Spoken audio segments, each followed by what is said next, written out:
gosh, so crazy. I was just hanging out with you. So I'm wearing the same outfit that I was in the last video because it is in fact the same morning that I am filming the beginning and the end of both videos. So hi, welcome back. Happy Nonfiction November. I hope you have been enjoying it so far. I know I have. I've been learning so many cool things. If you have missed the last couple weeks and you would like to check out the intro, there's the thumbnail. I'll link it down below as well. And here's the bingo that we've been working through. I have checked off quite a few squares. I'm getting really close to a bingo, I think on 2 lines if I remember correctly. And today we're going to work on one of those lines. And we're going to focus on technology, which for me is a very intimidating topic. I am so not technologically minded. I'm not tech savvy. This is not my area of expertise, which is why I would like to learn about it, because honestly, in today's world, not to sound like an old person, but in today's world, you gotta learn about technology or you're gonna get left behind. So here's what we're reading. First, we're gonna read some AI knowledge. We've got Code Dependent, Living in the Shadow of AI by Monamita Murgia. I forget how her last name is pronounced. This is a book about the effects of AI on different communities. We're going to rural India, we're going to Pittsburgh, China. What else? She has a list in here. I've already read the introduction. I have not read much further. Let's see. India, Pittsburgh, Sofia, Britain, Argentina, Amsterdam, China, and Rome are the main areas that we are going to. And the question that our author is wanting to answer is, what does it mean to be a human in a world that is rapidly changing due to artificial intelligence?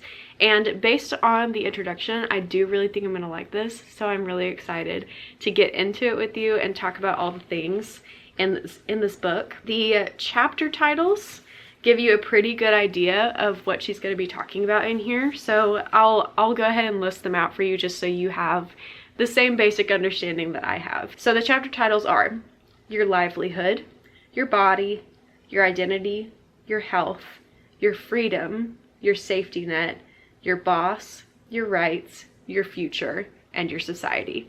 So there are 10 chapters in here, all talking about the effects of AI on different areas of our lives. And I think this is going to be a very, very valuable and informative read. And then the other one I've got, I have had this book for a very long time. I've had it for several years, I think, and it's so short. It's one of those things where I'm like, I don't really know why I haven't read it, but I haven't read it and I should.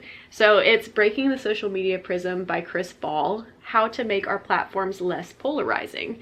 And I think I got this during an indie bookstore day sale on Bookshop. I got it because I was wanting to, at the time, you know, decrease my screen time, figure out my relationship with social media and how to make it healthier.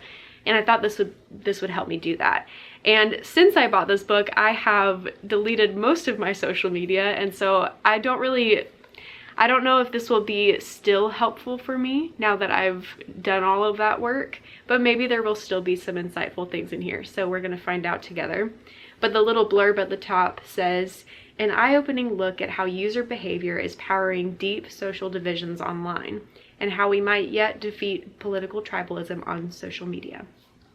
So that's that. I'm very excited to get into these books with you. Let me know if you've read either of these. I have a sneaking suspicion that no one has, because I have not heard anyone talk about this on the internet.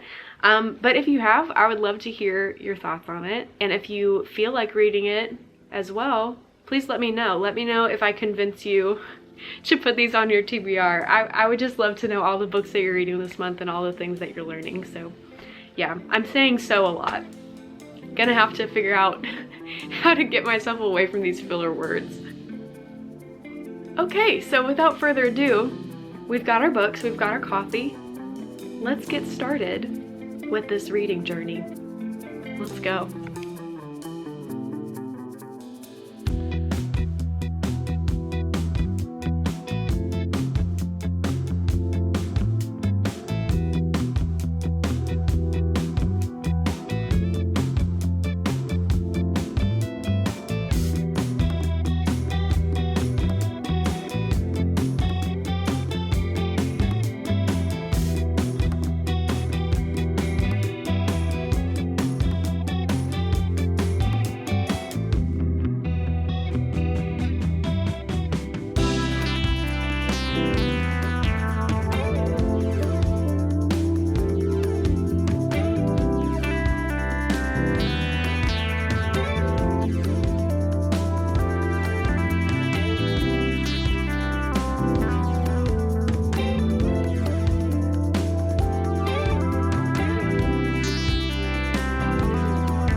have made it to chapter 7, page 181 of Codependent, and let me tell you what.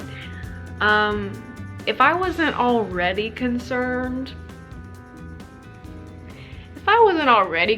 about AI, you best believe I'm concerned now. What I'm appreciating about this book so far is that because it's covering such a wide array of categories, it's showing you where AI is beneficial and where it is detrimental. For example, AI can be very useful in the medical field. It can be extremely helpful when it comes to confirming the hypotheses of medical professionals, although it should never be used as a 100% factual and accurate test of any kind. But it has been shown to improve the diagnoses of communities. So like, it can be helpful. But the places maybe where it is not so helpful: policing, scary; surveillance, scary; deep fakes, scary, awful, violating, and largely unregulated. Why there are so few laws in place to protect people from AI, especially women and marginalized communities. Oh my god. So in particular, the chapter on your body was probably the one that scared me the most, because it was mostly talking about deep fakes and like how they happen, and it was detailing the stories of a few people, and it had like their experiences, and it was just so awful to read about. It's entering into triggering territory. They're gonna start playing with each other as soon as I start talking. That's just how it goes. It's entering triggering territory, so tread lightly if sexual harassment, sexual assault, anything in that realm is a triggering topic for you, because yikes. Also, among the most scary parts of this, probably the chapter on your freedom, which is where they talk a lot. They talk about policing and surveillance and the ways that AI is used as like a predictive measure for deciding who is the most at risk for getting involved in criminal activity, which makes it easier for police to decide who is most likely to need to be arrested. But the problem is AI technology is created by humans, and humans have racial biases. They have flawed perceptions on other cultures, and so you're not going to have a 100% accurate predictive measure when it comes to policing. I don't know, it's all very concerning, but I am really liking the way that this book is written, because you can tell that it is written with so much empathy and compassion for the people that have been affected already by AI technology. And it's also kind of looking towards like solutions and safety measures that we could be putting in place in order to protect ourselves from the ever expanding artificial intelligence technology. So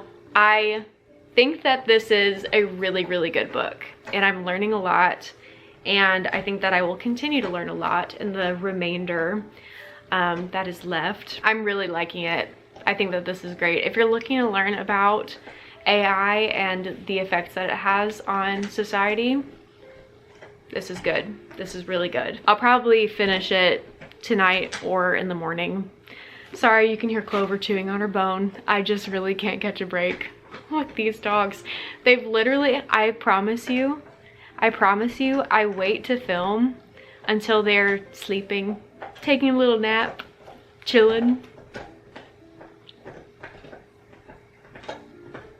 And then almost immediately, what are they gonna do? Chew on their bones, drink water, or play really rough. And they just don't know what it means to be quiet. So I apologize for the background noise, but I will probably finish this today or tomorrow, and I will give you an update whenever I get to that point.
I have finished Codependent and it was great. I really liked it a lot.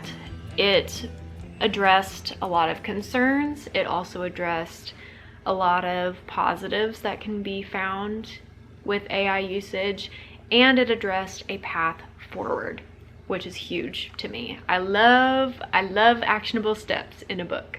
To give you like an official, like, okay, Lucy, what are the actionable steps? She has a checklist of 10 questions at the end of the book in the epilogue. And the questions are basically guidance to help reclaim agency in the use and the rise of AI.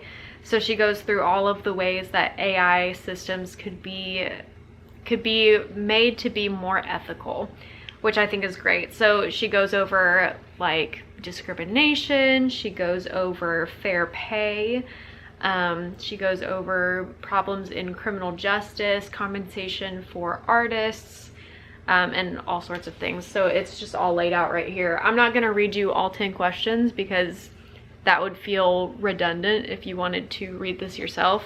But I'm just gonna go ahead and say, I recommend you read this yourself. It was really good. I'm not gonna rate it 5 stars because there were a few chapters that I just was not quite as engaged in. I didn't care quite as much about them. But overall, 4.75 I think is where I'm gonna sit, because I think this is my favorite, or one of my favorite books that I've read this month. And I learned a lot from it. It feels like a book that I would easily go back to. It feels like a book that I would confidently recommend to someone that was looking to learn more about AI. Sorry, that's my dishwasher. I'm sorry. Can't catch a break with all the noise around here. But that is...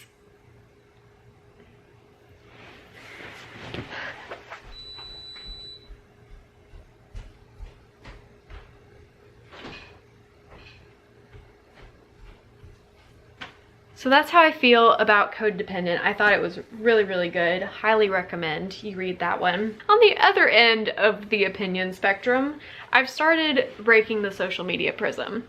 How to make our platforms less polarizing. And I'm on page 100. This is not a long book. This is less than 200 pages. I'm almost done, okay?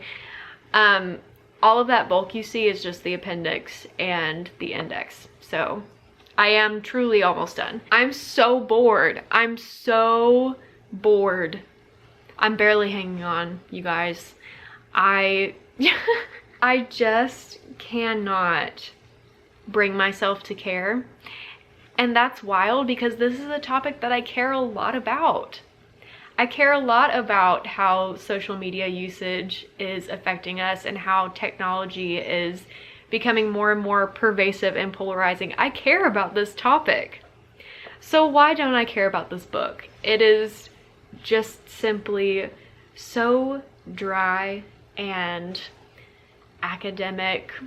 And when I say academic, what I mean is it feels like I'm reading a textbook. Like, it is just so boring. It's so boring. And I feel like it's not for lack of trying either, because it's not like he isn't talking about real people, real stories, sharing like a very human experience. I don't know. It's just I'm just so bored.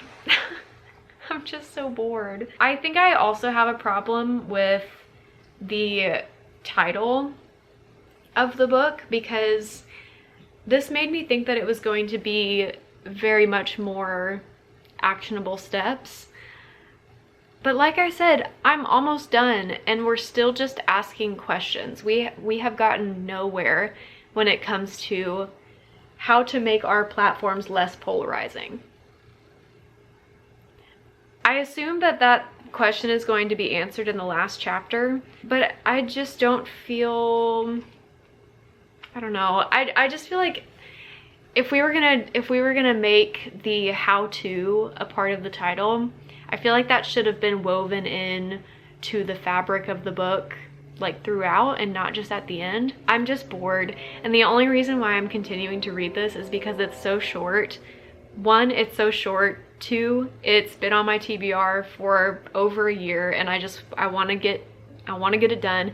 And three, I care about this topic and I want to learn about it from different viewpoints and different authors. But I just think that maybe maybe this author is not for me. I will give him credit though. He did interview a lot of different sides of the political spectrum. So he ran different studies and experiments on social media usage and political affiliations, and was interviewing more conservative extremists, more liberal extremists, and then moderates as well. And so he has like all of his bases covered when it comes to the different sides of the political spectrum. So it's like you're definitely not getting a biased perspective when it comes to politics. So I appreciate that. But again, I'm just so bored. I cannot bring myself to care about this topic that I care about. Do you see why I'm frustrated? So this is by far the worst book that I've read this month. And I can say that confidently without even finishing it. This is the worst book that I've read this month, because I know it's at most going to be a 3-star rating, and that all depends on how it ends. But I don't think that I would recommend this one. I barely have anything to say about it. I guess the studies and experiments that he does are interesting in a way. Like there was one that he talked about kind of towards the beginning where he had Democrats and Republicans participate in this study where they use social media and they follow bots from the other side of the political spectrum to see if that makes them more moderate in their views or if it makes them more extremist. And that was kind of an interesting study to follow. But also the results seemed like they were kind of inconclusive. They weren't like very eye-opening or anything. It was kind of like, okay, so that was a study you did. What am I supposed to do with that information? You know, like there was no logical path forward to me, and I don't know. I just feel like I have nothing to say about this, and I'm kind of sad about it. But you know, something about this book, when I picked it up, I was like, I don't think I'm gonna like this, and I'm not sure why I had that feeling, but that feeling is proving to be very correct. I'm not a fan. I'm gonna try to finish this and I'll let you know what my thoughts are in the end, but I'm pretty confident that this is going to be average at best. And at worst, I'll hate it. I don't think it's a 1-star book. Like, the research has definitely been done. There is probably useful information in here for somebody, but for me, it's just not doing anything mind-boggling. I don't feel like I'm learning anything. I feel like most of what he's talked about, I have either already known or I had like an inclination to believe the fact. I don't know. I just don't like it. I just don't like it. But I'm gonna finish it because I have like 50 pages left. Okay.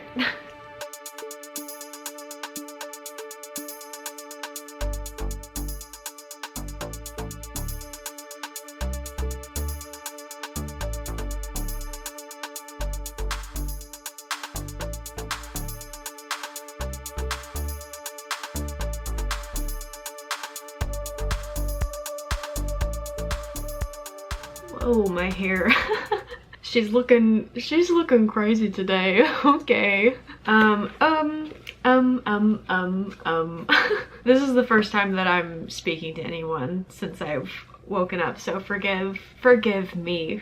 I don't really remember where I left off when I was talking to you about this, but I know that I was bored. I know that I told you I was bored and that I really wasn't vibing with the style of writing, and that did in fact continue through to the end of the book, I'm afraid. I really don't feel like it gave me much of a path forward. This to me was supposed to be how to have a less polarizing relationship with social media, right? Breaking the social media prism, how to make our platforms less polarizing, okay? So what I thought that meant was, this is a book about social media. What it actually is a book about political tribalism, which it does say that in the little blurb up here. It says how we might yet defeat political tribalism on social media, right? So I get that. It's part of the book. I understand.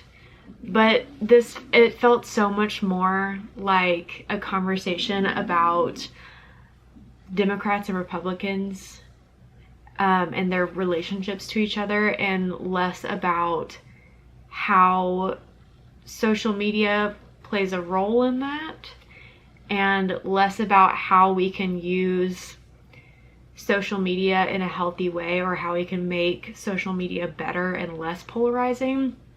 I don't know, maybe I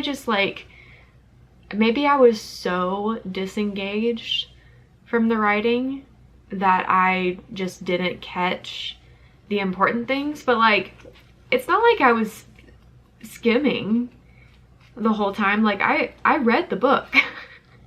I read the book. I was highlighting, I was annotating things to make sure that I was like catching what I needed to catch, and I still feel like I didn't come away with anything like groundbreaking. I don't know. I have no feelings. I have no feelings whatsoever about this book, and I feel like I must have missed something, because the average rating of this is not low. Like, I feel like I have an unpopular opinion, and I'm gonna go ahead and pull up Storygraph really quick just to look at it and tell you exactly what the average rating is. So the average rating, based on 84 reviews on Storygraph, is 3.87. So it's lower than I thought it was. I thought it was more in the 4-star range. Maybe that was on Fable that had the 4-ish star average. But it really, I just feel like it didn't give me anything of value, really. And I do think that that's an unpopular opinion. Like, scrolling through these reviews, I feel like I'm being much more critical of it than others. So maybe I did really just miss something. And that's really possible. I think that maybe I went into this with the wrong idea of what this was. I wanted this to be an examination of how we use social media and how we can use it better or change it for the better. And 8 chapters of the book were about politics, basically, which is fine. It's just not what I was expecting or what I was wanting out of this, because maybe it's because I already feel like I know, like I understand political extremism and how that's damaging, and so I didn't need to read about that. What I wanted to read about, like I said, was how we can avoid that in our social media usage. And we don't get to that point until kind of in chapter 8, when we get to hacking the prism. We start to kind of inch into like, how do we find a path forward? And then in chapter 9, a better social media. So it does get there, but I just felt like it took far too long. And this is not a long book. Am I being too critical? It's okay. It's okay if you tell me that I'm being too critical.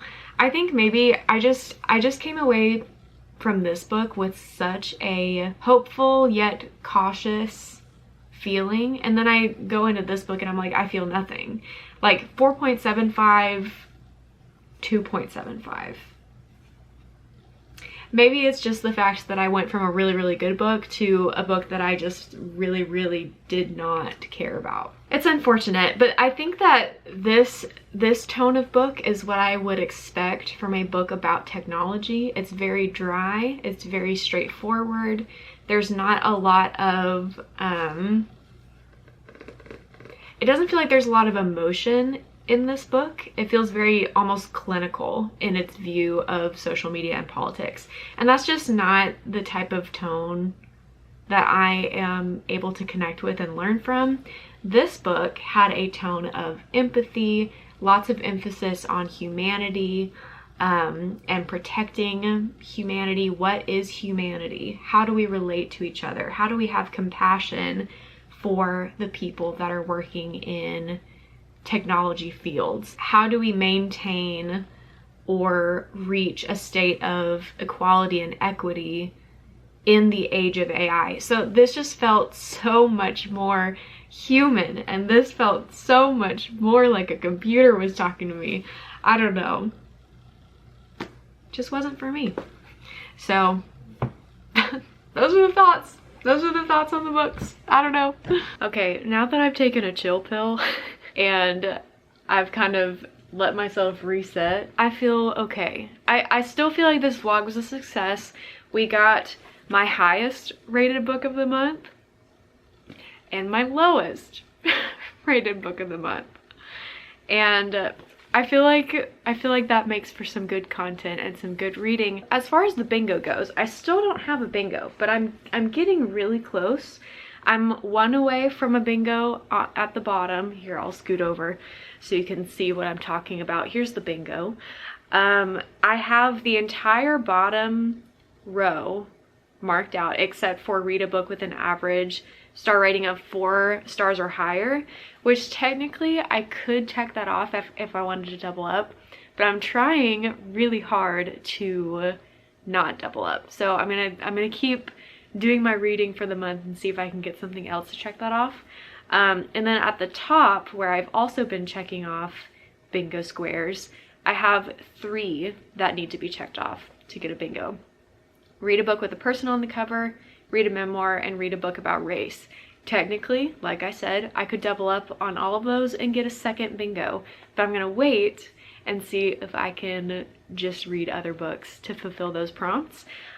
This will be my last reading vlog that will come out this month, but you will see everything else that I read at the end of the month with my reading wrap up, my nonfiction November wrap up. So stay tuned for that. To give you an idea of some of my plans, let's go through a little bit of a TBR maybe. Okay, so as far as memoir goes, I do have Marcia by Tourmaline on hold at Libby. So as long as I can get that in, which it should, I don't have a long wait, so it should be in the next couple of days. I can listen to that on my commutes to and from work, and it's only a 10-hour audiobook, so it will be pretty easily achievable, and then I'll be able to mark off the memoir square. As far as read a book with an average of 4 stars or above, nickel and dimed on Not Getting By in America. Let's see what the average rating of that is on Storygraph. Dang it, it's 3.61 on Storygraph with over 15,000 reviews. So this would not be the one for that prompt, unfortunately, because I want to read this, but it doesn't fit the prompt. I guess I could use this as a person on the cover though. So I could still do that. This one is so close. It's 3.95. Dispatches from the Border, The Line Becomes a River. This is one that I got, I think, at a library book sale, which is why it has the library sticker on it, but so close. Not quite. The Truth Will Set You Free, but First It Will Piss You Off. Thoughts on Life, Love, and Rebellion is 3.97. So close. So close. Dang it. Better Living by Their Own Bootstraps. 4.81. 4.81. That's a great average rating. It's based on 4 reviews, but it's a great average rating. We'll put that on the TBR for the rest of the month. And it's not that long, so it won't take that long to finish it. Okay, what else do I need? I need a book about race. I could maybe do this one. This one's long, but it is about race, and I do love Angela Davis. How many pages is this, I wonder? 358 pages? And it seems like there's a pretty large portion of it that is just like maybe lyrics to songs. So I feel like this is gonna be, oh, and there's pictures in it. I love a book with pictures. I'll add that to the TBR. How much time do I have left in this month? How many books can I add to this TBR before it's unachievable? I can mark off read 5 nonfiction books. So then that would give me 2 squares that I need to check off to get a triple bingo. And those squares are read a book with an average of 4 stars or less and read a book about politics. So I could pull out some of the other books that I was just checking. I could do this book, This Truth Will Set You Free, but First It Will Piss You Off. And I could do a book about politics, which could be, I don't have that many that I haven't read, I guess. I could do this. It's about immigration and like border control. This is only like 250 pages. I can add this to the TBR also. Okay, so the unofficial TBR for the rest of November, just so you know what I'm planning on reading and what I'm hoping to be able to tell you about in the Nonfiction November wrap-up. We've got Nickeled and Dimed on Not Getting By in America by Barbara Ehrenreich. I don't know how to pronounce that. But this one will check off read a book with a person on the cover. For read a memoir, we have Marcia by Tourmaline, which I will listen to on audiobook. For read a book about race, we've got Blues, Legacies, and Black Feminism by Angela Y. Davis. And then we're checking off read 5 nonfiction books because we already have. And then read a book with an average star rating of less than 4 stars. That one's gonna be The Truth Will Set You Free, but First It Will Piss You Off. And then read a book about politics. That's gonna be The Line Becomes a River, Dispatches from the Border. And then read a book with an average star rating of 4 stars or more is going to be Better Living by Their Own Bootstraps, Black Women's Activism in Rural Arkansas from 1914 to 1965. Those are the plans for the rest of the month. Let me know if you have found any good nonfiction books this month.